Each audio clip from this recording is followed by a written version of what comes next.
Hi everyone. You alright? Good.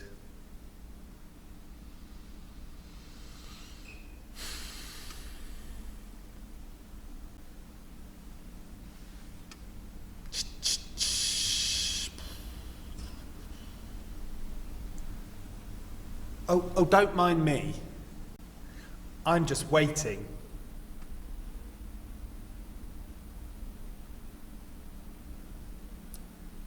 How do you feel about waiting?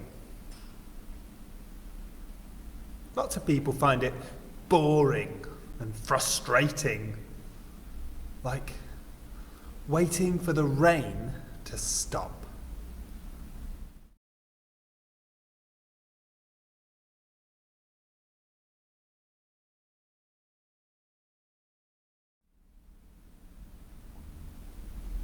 Phew!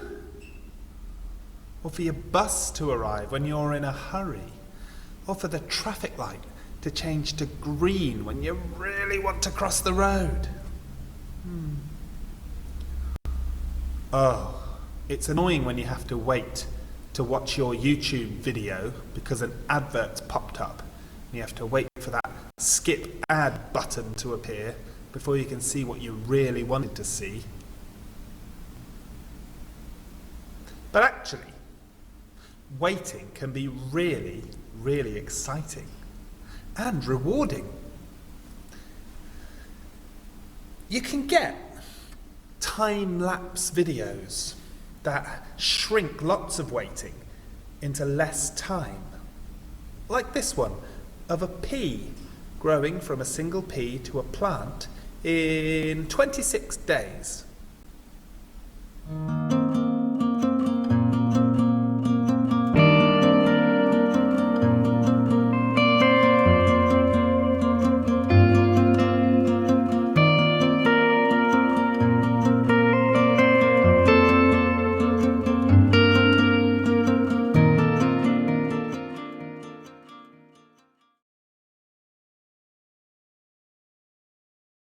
Or this one of a flower.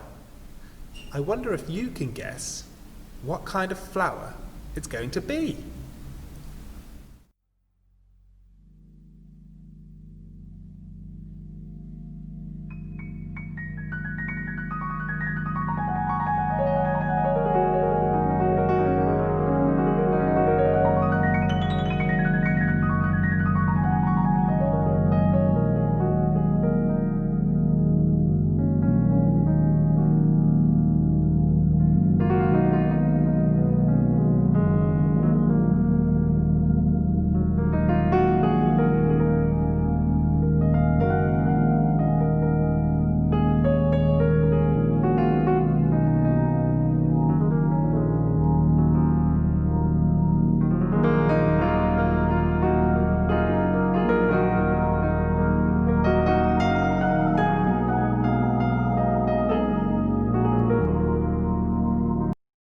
Well, it's quite exciting waiting for something that you've put effort into yourself to grow or show itself. It's exciting to see if it's going to work and how good it's going to be. Wasn't that sunflower so beautiful when it bloomed? The thing is, I actually sped up those videos because I thought you might get a bit bored. I thought you wouldn't want to wait for the whole video if I didn't speed it up. You know, sometimes it's actually great to slow things down. You've probably heard of the slow-mo guys. They film these crazy things with special cameras and then they watch them back in slow motion. Well, in the video I'm going to show you now, they hid one of them in a massive big balloon so they could capture the moment when it popped as they pumped it full of more and more air. Have a look at this.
forgot to say, don't try that at home. Those guys know what they're doing, and it could be very dangerous for you. But what a cool pose he was doing when the balloon popped. I wonder if you thought it was worth waiting through the video for. Again, I cut down their video because I thought we'd get bored waiting. But you know what? Sometimes it's really important to slow down and enjoy waiting with great expectations of what's to come. And that is what Christians are doing during Advent. Expectant waiting and preparation for celebrating the coming of Jesus.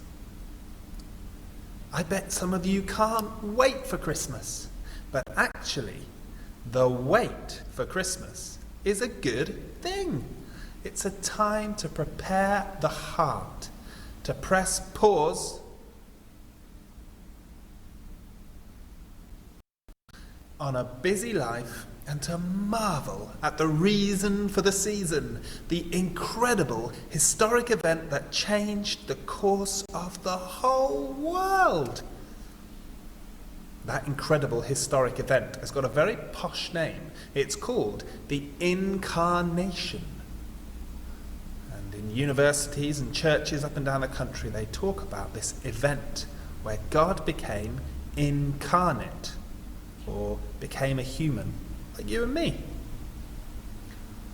Let me tell you a little bit more of the Bible story leading up to the reason why we celebrate Christmas.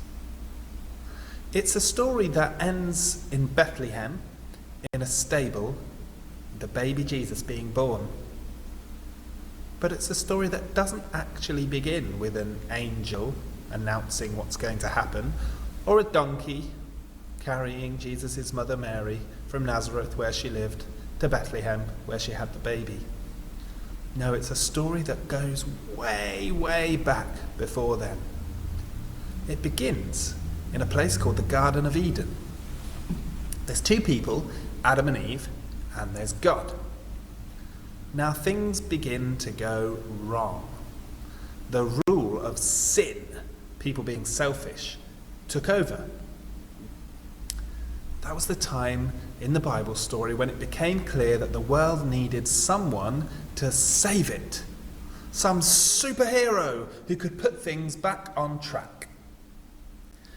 The Old Testament shows the story continuing after Adam and Eve with God's people, Abraham's family, Israel. Now, they're a nation who are supposed to live in a way that shows a watching world what true love and true justice looks like. But no matter how they tried, do you know, they just couldn't live up to their calling to do that. They messed up time and time and time again and underlined the idea that the world needed to be saved. Well, the prophets told them that God would send them a servant to show the way. He would be the superhero or savior or Messiah. So they waited and waited and waited and waited and waited and waited and waited until one day, in a small town of no special importance, an angel appeared to a young, unmarried woman and shared with her something really quite amazing. I'm going to read it from in here. He shared with her world-shaking news. You're going to have a baby, and that baby is going to be the Son of God. Wow. And we know the rest of the story, I hope. It ends in Bethlehem with her baby, the baby Jesus. Mary's baby, but also God's. Wow. God become human. God, the maker of everything in the Bible, so big you can't imagine him, turned into a tiny little baby that needs help to do everything. The incarnation is pretty amazing. Can I sing you a song? I've got my words here just in case I forget. It's a Christmas song. You might know it. It goes like this. O little town of Bethlehem, how still we see thee lie. Above thy deep and dreamless sleep, the silent stars go by. Yet in thy dark streets shineth the everlasting light. The hopes and fears of all the years are met in thee tonight. I bet some of you couldn't wait for me to stop singing. The thing is, it's a beautiful song. It's really good news. The hopes and fears of all the years are met in thee tonight. The song is being sung to the town of Bethlehem. And it's saying, wow, everybody in the whole Bible story who's been waiting and waiting and waiting for God to send the Saviour, well, those hopes are met in you, Bethlehem, tonight, because Jesus has been born. It's a lovely song. And Christians believe that birth of the baby Jesus is such brilliant news because he brought an everlasting light that defeated all the darkness in the world. But do you know what? The story doesn't end with Jesus being born. Oh no. It promises that one day in the future, Jesus will return to rule over the earth as God's king. So Christians also use Advent to get excited and to wait patiently for that second coming of Jesus. I hope you've learned lots about Advent from today's assembly and the reason for the season and why people have countdown calendars and get so excited about Christmas in the Christian church. I'm going to play a video to finish off of a candle burning down. Twice actually, to make it long enough. I'd encourage you to stare at the candle as it burns and have a good think about what you are waiting for or hoping for in your future. If you're someone who prays, maybe ask for God's help to find out more about what the Christmas story really means this Advent.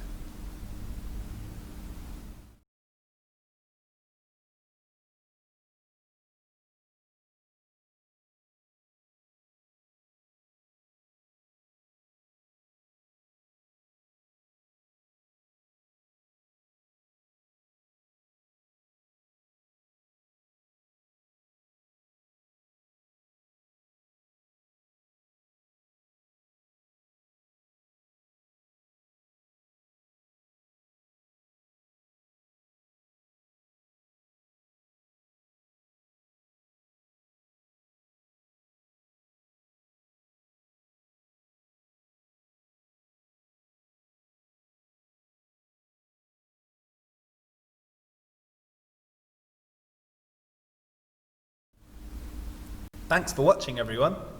See you soon.